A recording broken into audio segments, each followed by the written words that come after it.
Hello everyone, आज हम cover करने वाले हैं unit for operating systems. So this unit is basically on input output devices and file systems. Start करते हैं। Input output devices are essential for communication between the computer system and external environment. तो input output devices are basically for communication. ये ऐसे hardware components हैं which are used for transferring data between computer and the external environment. Main goals है input output devices के to exchange the data, to overcome speed mismatch, to ensure reliability and correctness of data transfer, to enable user interactions and store and retrieve data. Examples हैं input devices के लिए keyboard, mouse, scanner, output devices, monitor, printer, speaker, similarly storage devices and communication devices. या OS का यहाँ पे क्या काम होता है? अब अलग अलग डिवाइसेस वी आर यूजिंग, तो सबका अपना अपना स्पीड है, अपना अपना data format and operation method है। तो ऑपरेटिंग सिस्टम इन सब डिफरेंसेस को मैनेज करता है। This is the function of operating system. तो हर एक इनपुट आउटपुट डिवाइसेस का अपना कैरेक्टरिस्टिक है, like data transfer rate, data format क्या वो एक्सेप्ट करता है, direction of transfer, access methods, communication mode and controller requirement. अब इनपुट आउटपुट बफरिंग। बफर हम समझते हैं like it is a temporary storage. तो buffering is the process of storing data temporarily in the main memory while it is being transferred between two devices. जब दो devices के बीच में data का ट्रांसफ़र हो रहा है तो हम डेटा को टेम्परेरीली मेन मेमोरी में स्टोर करते हैं। The purpose is to coordinate speed differences between producer and consumer, to reduce the CPU idle time while waiting for input output completion and to increase the system throughput. अब जो input output buffering है, it is of 3 types: single buffering, double buffering and circular buffering. पहले है single buffering. तो इसमें हमारा जो main memory है उसके अंदर we have a single buffer. एक ही बफर है, उसी में इनपुट प्रोसेस हो रहा है, उसी में फिर हम डेटा आ गया, अब हम उसको प्रोसेस कर रहे हैं और फिर वो आउटपुट हो रहा है उसी के थ्रू। एडवांटेज है कि वो सिंपल टू इम्प्लीमेंट है। डिसएडवांटेजेस की that CPU may remain idle during buffer refill. मतलब जैसे हमारे पास एक ही बफर है तो उसी में इनपुट आउटपुट प्रोसेस हो रहा है और प्रोसेसिंग प्रोसेस होना है। तो एक ही बफर है तो एक टाइम पे एक ही चीज़ होगी, या तो इनपुट आउटपुट होगा या तो प्रोसेसिंग होगा। हम दोनों प्रोसेसेस को साथ में नहीं करा सकते। तो यहाँ पे लिमिटेड ओवरलैप है इनपुट आउटपुट प्रोसेस का और प्रोसेसिंग का। तो CPU may remain idle. Example is reading a file line by line. Double buffering के अंदर वी हैव टू बफर्स। अब हम बफर्स को, हमारे पास दो बफर्स हैं, हम इनको ऑल्टरनेटिवली यूज़ कर सकते हैं कि एक टाइम पे एक बफर पे इनपुट आउटपुट हो रहा है, दूसरे बफर पे हम प्रोसेसिंग वाली चीज़ कर रहे हैं। तो एडवांटेज इज़ कि better overlap between the input output and process CPU processing, तो efficiency is improved. Disadvantages requires more memory for storing two buffers. Example is audio video streaming. अब सर्कुलर बफर, इसके अंदर हमारे पास मोर देन टू बफर्स हैं which are arranged in a circular queue. तो अब यहाँ पे जब कॉन्टिन्यूस डेटा फ्लो होता है when at that time we use circular buffers. तो each buffer cycles through filling, processing and emptying. Advantage है कि provides continuous data transfer without waiting. Disadvantage है कॉम्प्लेक्स मैनेजमेंट और synchronisation, like real time multimedia application. हमारे पास एक circular queue है, हम एक के बाद एक सीक्वेंशियली उनको यूज़ करते जा रहे हैं, डेटा फ्लो सीक्वेंशियली हो रहा है, तो हमें सबको सिंक्रोनाइज भी करना होगा और थोड़ा सा कॉम्प्लेक्सिटी है। It is use in real time applications. Now disk input output. Disk input output, अब जो डिस्क होती है हमारी, नाउ डिस्क, जो डिस्क होता है वी नो कि ये सेकेंडरी स्टोरेज में आता है। मेमोरी हायरार्की इस तरह से वर्क करता है, पहले we have cache memory, then secondary, then main memory, then secondary storage, जिसके अंदर वी हैव डिस्क। तो disk is a mechanical device for storing data. तो कुछ टर्म्स हैं जो इंपॉर्टेंट हमें पता होनी चाहिए, लाइक ये हमारे डिस्क का स्ट्रक्चर होता है, दिस इज़ द आर्म। और जो ट्रैक होता है that is a circular path on the disk surface. जो एक सर्कुलर पाथ है डिस्क सरफेस पे उसको हम ट्रैक कहते हैं। अब एक जो स्मॉलेस्ट सेगमेंट है इस ट्रैक का उसको हम सेक्टर कहते हैं। Sector the smallest unit of data storage on a track. Then cylinder is the set of tracks located at the same position on the multiple platters. ये जो सिलेंडर बन रहा है मल्टीपल डिस्क पे ट्रैक्स का, इसको हम सिलेंडर बोलते हैं। Now disk access time components. Seek time होता है time to move the disk arm to the desired track. ये जो डिस्क आर्म है इसको डिजायर्ड ट्रैक पे मूव करने में जो हमें टाइम लगेगा that is seek time. Rotational latency, time waiting for the desired sector to rotate under the reader writer head. जो रीडर राइटर हेड के अंदर हम पर्टिकुलर ये जो डार्क में हमें डार्क ब्लू में सेक्टर दिख रहा है इसको हम रोटेट करके आर्म के नीचे लाएंगे, that is rotational latency. Now transfer time is the time required to transfer data between disk and memory. Disk और मेमोरी के बीच में जो टाइम लगेगा that is transfer time. Total disk access time हम कैलकुलेट कर सकते हैं by adding seek time, rotational latency and transfer time. Disk scheduling algorithms हैं जिनके अंदर वी विल स्टडी कि ओएस कैसे मैनेज करता है multiple disc input output processes को। की कॉन्सेप्ट्स हमने अभी डिस्कस कर लिए। ये हमारे पास सारी डिस्क शेड्यूलिंग एल्गोरिदम्स हैं। Let's start one by one. पहले है फर्स्ट कम फर्स्ट सर्व। इसके अंदर हमें कुछ रिक्वेस्ट दिए हुए हैं कि हमें इस ट्रैक पोजीशन पे हमें लेके जाना है and here we have to do the process. तो हम कैसे लेके जाएंगे? तो ये फर्स्ट कम फर्स्ट सर्व है। हमें दिया हुआ है ऑर्डर ऑफ रिक्वेस्ट और हमें दिया हुआ है कि करंटली हमारा रीडर राइटर हेड जो है वो कहाँ पर है। अब हम देखते हैं कैसे लेके जाएंगे। फर्स्ट कम फर्स्ट सर्व है तो हम 50 से स्टार्ट करेंगे जो करंट पोजीशन था, then the first position after it, then the next one after it. ऐसे करके हम सिक्वेंशियली चलेंगे इसमें टिल द लास्ट वन 190। तो टोटल ओवरहेड मोमेंट कैसे कैलकुलेट होगा? लाइक हेयर वी हैव, हमने 50 से स्टार्ट करा, then the first one was 82। हम 50 से 82 पे गए, देन 82 से वी विल गो टू 170, 170 से 43 पर जाएंगे, from 43 we will go to 140। ऐसे करके सिक्वेंशियली वी विल गो। तो जो लार्जर टर्म है उसे स्मॉलर माइनस करेंगे या फिर हम मॉड लगा के भी कर सकते हैं, then we will add the total arm movement. तो next one is SSTF, shortest seek time first. तो इसके अंदर हमें करंट पोजीशन 50 दिया हुआ है, सेम सीक्वेंस है हमारे पास जो अभी हमने पहले देखा। तो हम 50 से स्टार्ट करेंगे करंट पोजीशन से, then we will go to the shortest one. इनमें से सबसे नियर है 50 के, उस पर जाएंगे, दैट इज़ 43। अब 43 के नियर कौन सा है? नेक्स्ट 24 है, उस पर जाएंगे। 24 के नियर है 16, 16 के नियर है 82। ऐसे करके will go till the last request and then we will add the total. This is shortest seek time first. Then we have scan algorithm, इसको हम एलिवेटर एल्गोरिदम भी कहते हैं।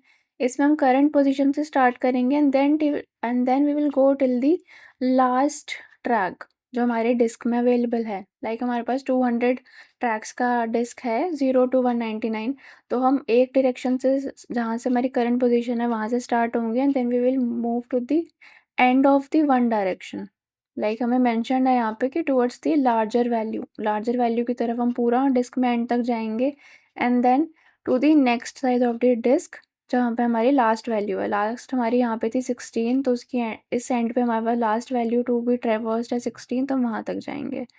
तो 50 से 199 एंड देन 199 to 16। तो this is the total arm movement.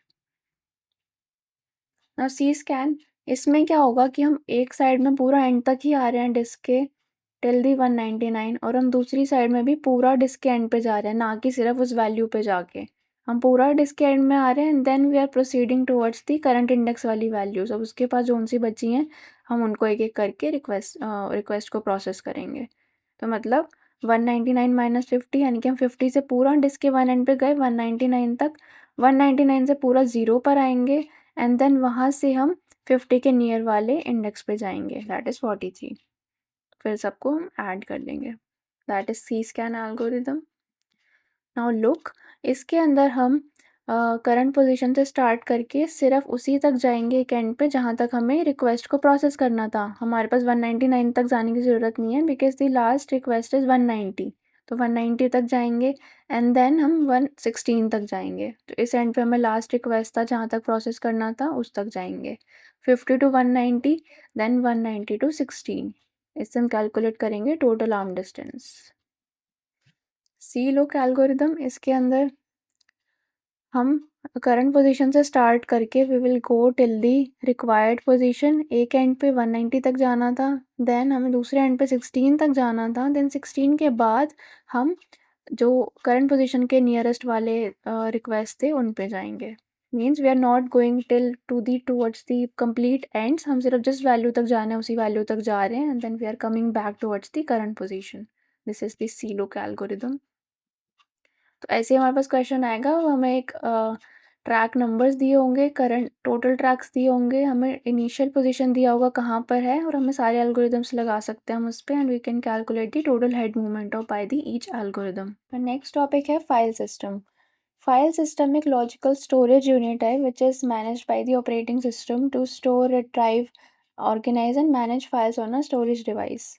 जो file system है वो हमें एक इंटरफेस प्रोवाइड करता है between the user and the physical storage, ताकि जो फिजिकल स्टोरेज के लो लेवल डिटेल्स हैं वो हाइड करके हम इजीली मतलब डेटा को एक्सेस कर सकें। That is the purpose of file system. Types of files हमारे पास होते हैं लाइक टेक्स्ट फाइल्स, जो human readable, binary files need programs to read 0 1 के फॉर्म में, प्रोग्राम फाइल्स एग्जीक्यूटेबल इंस्ट्रक्शंस हैं, और data files they store application and user information. कुछ एट्रीब्यूट्स होते हैं फाइल्स के like the name, type of file, location, size हो गया फाइल का, प्रोटेक्शन और permissions, time stamps, ownership information, link count. File operations हम क्या क्या कर सकते हैं फाइल्स पे, like creating a file, F open command से we can create a file, deleting a file, reading the data, इसके अंदर transferring the data from file to memory, write operation के अंदर transferring the data from memory to the file, file को modify कर रहे हैं इसमें। ओपनिंग में we are preparing the file for operations, allocating buffers वगैरह, closing the file, releasing the resources, reposition, moving the read write pointer to a specific location inside a file, truncate के अंदर shortening और clearing the file contents। now file organization, अब जो file है उनको हम organise कैसे करते हैं, it refers to how records of a file are physically stored on the storage device. जो हमारा ऑर्गेनाइजेशन का जो चॉइस है वो इफेक्ट करेगा कि हम आगे फाइल को कैसे एक्सेस कर पा रहे हैं। ऑर्गेनाइजेशन मेथड से डिफाइन करेंगे कि हम कैसे एक्सेस कर रहे हैं फाइल को। तो we have 3 methods: sequential file organisation, direct file organisation and indexed file organisation. Sequential file organisation में हम सीक्वेंशियली मेमोरी ब्लॉक में हम डेटा को स्टोर कर रहे हैं, सीक्वेंशियली फाइल्स को स्टोर कर रहे हैं। एक फाइल पॉइंटर है जो मूव्स फॉरवर्ड करेगा automatically after each operation. It is simple to implement, efficient है for reading all records in order, easy to process batch updates। batch updates मतलब हम एक पूरा बैच लेना है और उसको ऑपरेट करना है, उस पर कुछ प्रोसेस करना है। डिसएडवांटेज है कि रैंडम एक्सेस इज इनएफिशिएंट, मैं रैंडमली जाके ब्लॉक 4 को एक्सेस नहीं कर सकती, मुझे सीक्वेंशियली उस तक पहुंचना होगा। एडिंग और डिलीटिंग रिकॉर्ड्स में require reorganising the file. Use cases हैं payroll systems, attendance records. Next है हमारे पास डायरेक्ट और हैश्ड फाइल ऑर्गेनाइजेशन। इसके अंदर records are stored at locations computed by a hash function applied on a key field. जो जिस लोकेशन पे हम डेटा को स्टोर कर रहे हैं वो हमें मिल रहा है थ्रू अ हैश फंक्शन। एक हैश फंक्शन को अप्लाई करके हम एक अलग अलग लोकेशंस पे डेटा को स्टोर कर रहे हैं। तो इसमें हमें क्या इसके कैरेक्टरिस्टिक्स हैं कि each record has a unique location based on the hash function, random access is very fast, और अगर हैशिंग आपको पता है तो उसमें कोलिजन हो सकता है कि एक ही हैश पोजीशन पे मल्टीपल अगर हम डेटा को स्टोर करेंगे तो कोलिजन हो सकता है अगर if 2 keys map to the same location. Advantage है कि वेरी फास्ट रिट्रीवल हो सकता है रिकॉर्ड्स का, क्योंकि रैंडम एक्सेस है, यहाँ पे हमें सीक्वेंशियली ब्लॉक टू ब्लॉक नहीं जाना, हम डायरेक्टली उस ब्लॉक पे आ सकते हैं। It is efficient for large databases. Disadvantage है कोलिजन हो सकता है, उनको हैंडलिंग करना होगा उनका। Not efficient for sequential processing, और file size must be carefully chosen to minimise collisions. Use cases हैं बैंकिंग सिस्टम्स, एम्प्लॉय डेटाबेस, ये सब। नेक्स्ट है इंडेक्स्ड फाइल ऑर्गेनाइजेशन। इसके अंदर we are maintaining a index table जिसके अंदर सारे पॉइंटर्स हैं to the actual records on the disc. एक इंडेक्स टेबल है जिसके अंदर हम इंडेक्सेस को स्टोर कर रहे हैं और पॉइंटर्स को स्टोर कर रहे हैं कि इस इंडेक्स पे ये वाला डेटा है। तो इंडेक्स टेबल को डायरेक्टली यूज़ करके we can access the information. Characteristics है index can be single level और multi level, supports both sequential and random access. Index must be updated when records are added और deleted. जब भी हम addition deletion कुछ भी process करेंगे तो हमें इंडेक्स टेबल को अपडेट करना होगा। Advantages: faster search than sequential, supports both direct access and order traversal, दोनों को हम इसमें सपोर्ट कर सकते हैं। Efficient for large files. Disadvantages: extra storage needed for the index table को भी स्टोर करना होगा मेमोरी में। Index maintenance adds overhead, slightly more complex than sequential or direct organization. Use cases हैं library catalogue system, airline reservation systems, तो ये थे file organisation methods.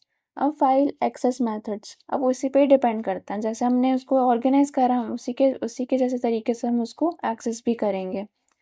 Similarly हमारे पास पहला मेथड है सीक्वेंशियल एक्सेस मेथड। इसके अंदर हम रिकॉर्ड्स को एक ऑर्डर में सीक्वेंशियली प्रोसेस करेंगे। ये तब यूज़ होता है जब हमें इंटायर फाइल को या फिर मोस्ट ऑफ द रिकॉर्ड्स को प्रोसेस करना है, तो हम सीक्वेंशियली करेंगे। Open the file and start reading from the beginning of the index. Move sequentially to the next order till the desired record is found. Write operation usually append at the end. Write operations end में होगा. Advantages: simple to implement है, efficient for batch processing और low overhead है क्योंकि हम ना ही indexing use कर रहे हैं ना ही hashing यूज़ कर रहे हैं. Disadvantages: it is slow for random access क्योंकि हमें sequentially जाना होगा to till the desired record. Example use cases payroll processing systems या फिर transaction reports. Next is direct और रैंडम एक्सेस मेथड। इसके अंदर हम we can directly access the record without reading the previous records. Each record has a unique address और location, जैसे कि block number, record number और relative access. How will it work? Use the record's address और key to calculate its storage location. Jump directly to the location and retwrite the record. Write operation can overwrite or modify a record in place. तो हम record के address को या फिर की को use करके हम उसकी स्टोरेज लोकेशन को कैलकुलेट करेंगे और डायरेक्टली उस लोकेशन को एक्सेस करेंगे। एडवांटेजेस: फास्ट एक्सेस है to any record, ideal for interactive application and it reduces the time for searching the specific records. Disadvantages हैं: रैंडम एक्सेस में lead to fragmentation, not suitable for processing records sequentially and requires careful design to calculate addresses. Use cases हैं banking system, जहाँ पे हम directly account number के through access कर सकते हैं। नेक्स्ट है इंडेक्स्ड मेथड।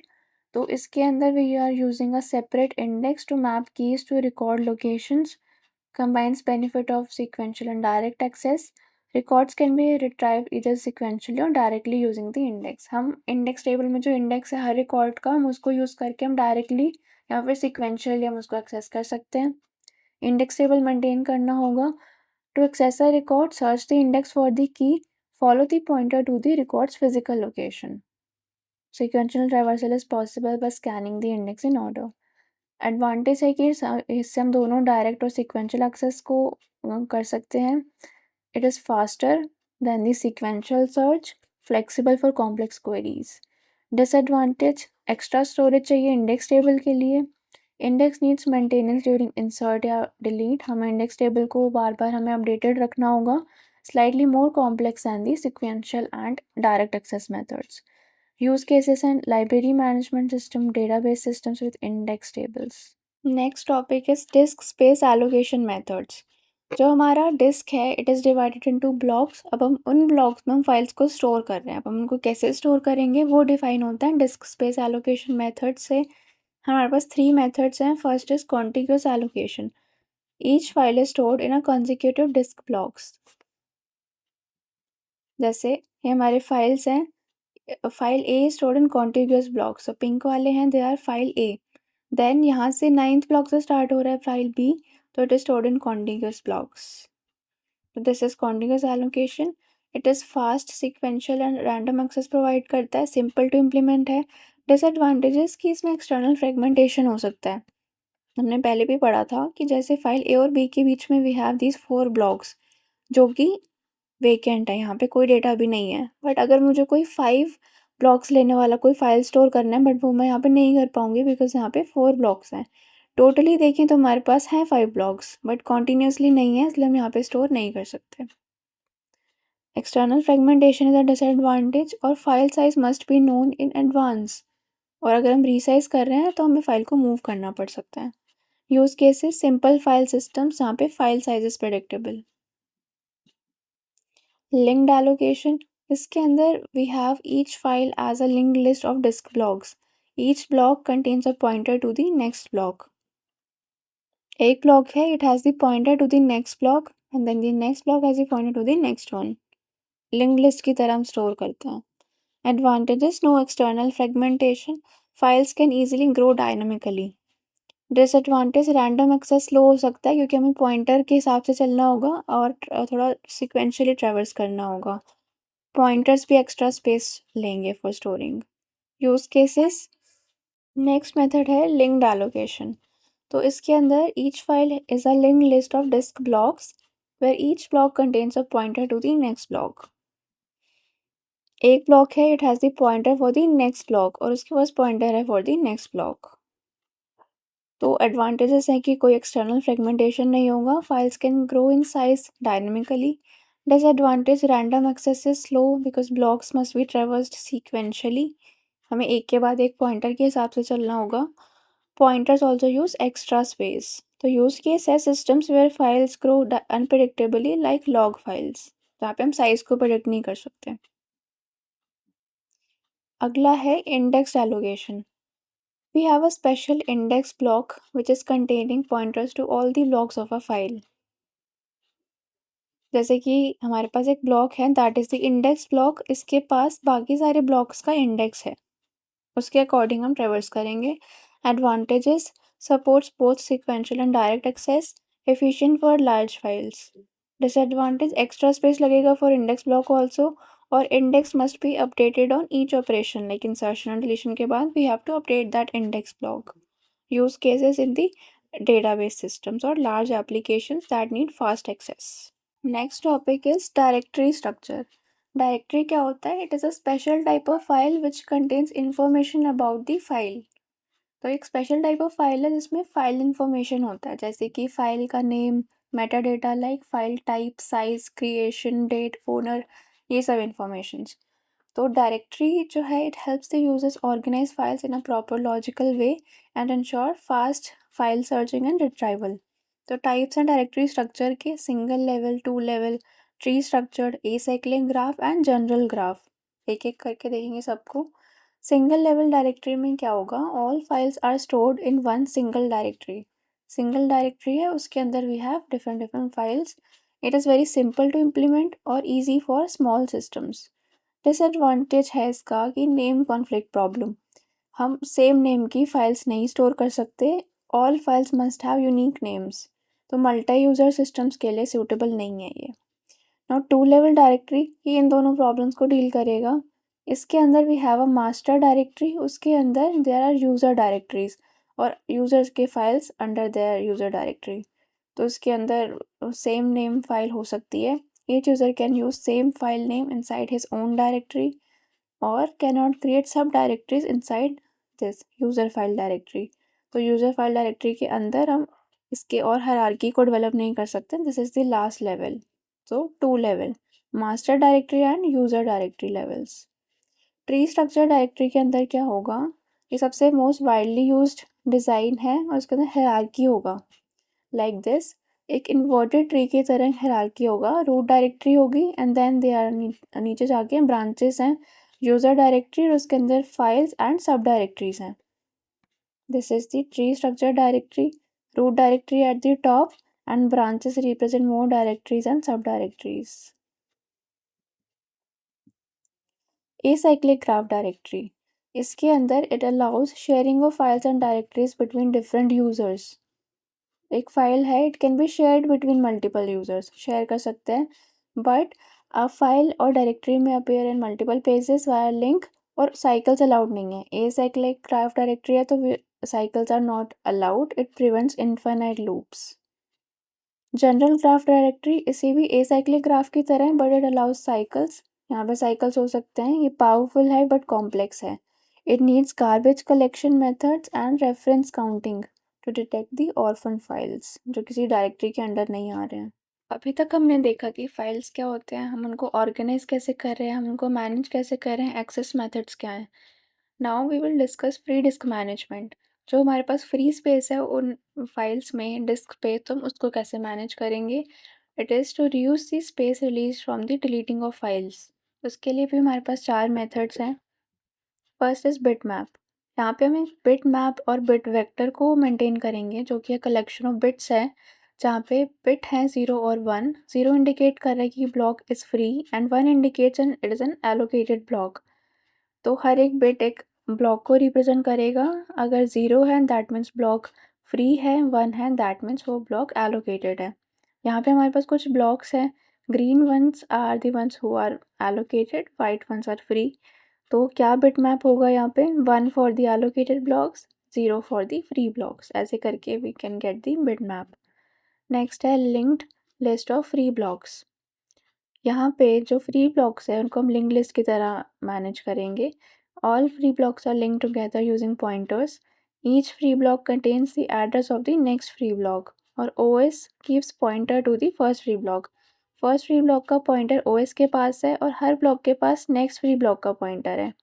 तो it is a linked list of the free blocks. Boundary tags. Each block contains a boundary tag indicating its size and whether it is free or occupied. हर एक block के पास एक boundary tag होगा जिसमें information होगी उसी block की, उसी block के साइज की और वेदर इट इज़ फ्री या occupied. This is boundary tags. Next है फ्री लिस्ट। यहाँ पे एक लिस्ट मेंटेन्ड है जहाँ पे हर एक एंट्री इस लिस्ट की रिप्रेजेंट कर रही है एक फ्री ब्लॉक को। Each entry in the free list points directly to a free block on the disk. Next is file sharing in OS. हम जो फाइल्स हैं उनको शेयर कैसे करेंगे बिटवीन डिफरेंट यूजर्स, कंप्यूटर्स और डिवाइसेस। इसके कुछ मेथड्स हैं। First one is server message block. It is a network based file sharing protocol जो कि मेनली यूज होता है विंडोज़ ऑपरेटिंग सिस्टम में। एक नेटवर्क के थ्रू हम फाइल को शेयर कर रहे हैं, like client server through request and response. Second is network file system. It is a distributed based file sharing protocol mainly used in Linux or Unix based operating systems. Network है, इस पे we have different clients और उनके through हम file sharing कर रहे हैं। Next है file transfer protocol. It is the most common standard protocol for transferring of the files between a client and server. तो इसके अंदर ये दोनों अपलोडिंग और डाउनलोडिंग को सपोर्ट करता है, FTP file transfer protocol. Next है क्लाउड बेस्ड फाइल शेयरिंग, जैसे कि गूगल ड्राइव हो गया, ड्रॉप बॉक्स, वन ड्राइव। उस पर हम अपने फाइल को अपलोड कर सकते हैं, then we can share it. Now what are the issues in implementation of file sharing? Consistency issues हो सकते हैं कि एक ही फाइल को एक ही टाइम पे मल्टीपल यूजर्स उसको ओवरराइट कर रहे हैं, तो it can lead to mixed output या फिर करप्शन का रिस्क। सिक्योरिटी एंड परमिशन, हर एक यूज़र के पास सेम राइट्स नहीं हो सकते, हमें परमिशंस को चेक करना चाहिए बिफोर शेयरिंग। कैशे कोहेरेंसी, जो कैशे है जो मेंटेन हो रहा है, it could represent some outdated version of that data. Naming and linking, एक फ़ाइल के मल्टीपल रेफरेंसेस हो सकते हैं, यानी कि सेम नेम से हमने मल्टीपल फाइल्स रखी हैं तो उससे कॉम्प्लेक्सिटी हो सकती है। क्रैश या फेलियर रिकवरी, कुछ पावर फेलियर के वजह से हमारे उसमें कंसिस्टेंसी में इशू आ सकता है, फाइल का स्टेट सही अपडेट नहीं होगा। Performance overhead, permission checks, version control वगैरह से लेटेंसी आ सकती है फाइल एक्सेस मेथड्स में। Scalability, sharing for few users is easy, but जब हम ग्लोबल स्केल पे शेयर करते हैं तो वहाँ पे थोड़ा सा कॉम्प्लेक्सिटी इंक्रीज हो जाता है। तो with this we have completed the unit 4. This was all. Thank you.